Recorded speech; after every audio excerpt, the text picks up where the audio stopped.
Congressman Bob Good of Virginia is a co-sponsor of that bill, and he joins me now. Congressman, great to see you tonight. So tell us, how would this bill finally hold Alvin Bragg accountable? Well, Andy Biggs, the original sponsor from Arizona, did a great job with this bill. As you know, it's accountability for lawless violence in our neighborhoods. And it wants to hold Alvin Bragg accountable for contributing to a surge in violence in New York City. Here's a guy, as we all know, who runs his campaign based on going after Donald Trump. He doesn't prosecute some 4,000 violent crimes in New York City since he's gotten in office. As Mayor Giuliani said, he has reduced half of the felonies down to misdemeanors. Meanwhile, he's gotten $600,000 in federal funding since he got in office, while he's begging and pleading for millions more in federal grants from the federal government. And what we're saying is he needs to return that $600,000 because he hasn't utilized it to make the people of New York City safer. And matter of fact, he's made them he's made them much less safe. There's a reason why people are fleeing New York City and don't want to visit there anymore because of this DA.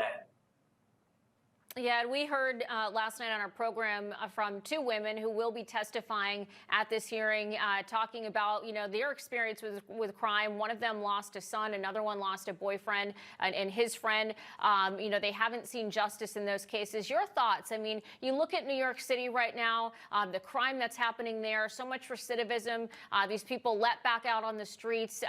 People who may be committing acts of self-defense are then looked at as criminals when they're attacked. I mean, your thoughts on that, Congressman? The number one responsibility of government is the safety and security of its citizens, to secure our constitutional liberty and freedoms, but also to keep us safe from foreign invasion or strong national defense on the federal level. On the local level, it's law enforcement, public safety. And Manhattan and New York City is totally absent on that under Mayor Adams, under DA Bragg.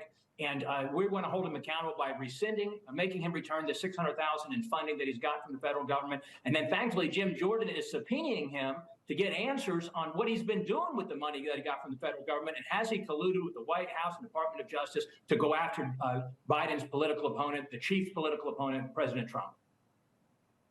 Now, when it comes to this field hearing that's going to be happening in Manhattan, have you heard any support from your fellow colleagues, your Democrats, in terms of how they see this?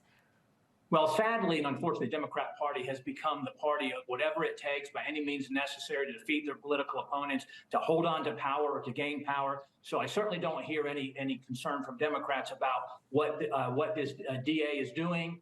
Or even what the weaponization of the federal government, even against its citizens, a two-tier justice system, Merrick Garland's Department of Injustice, the rogue FBI. We don't hear any concern about that from the Democrat Party because all it is about them is to get more power, to hold on to power, and they're cheering Alvin Bragg on when he's doing this.